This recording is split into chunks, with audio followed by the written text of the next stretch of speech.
ওই গাউসুল আজম এমন গাউসুল আজম যিনি মাদ্রাজাতুলি রাস্তা দিয়া যাওয়ার সময় চোর তারে ধরল, চোরে অল বডি চেক করছে, দ্রব্য খুঁজে পাই নাই। যিনি ডাক দিয়ে একটু দাঁড়ান, কয় কি ব্যাপার আপনারা খুঁজেছেন, আমার কাছে কোনো মাল পান নাই, তবে আমার কাছে মাল আছে।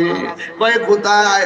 এমন ভাবে কাপড় আস্তিন থেকে সেলাই করা অনেক মুদ্রা বাইর করলো। এই মুদ্রাগুলো ডাকাতের হাতে দেওয়ার পরে বলতেছে, আমার আম্মা বলে জফুত জীবনে কোনোদিন মিথ্যা কথা বইল না, আমি মিথ্যা বলতে পারবো না। আমার আম্মা আমার যে মুদ্রাগুলো সেলাই করে দিছে, এই সেলাইগুলা নেন, মুদ্রাগুলো নিয়ে যান।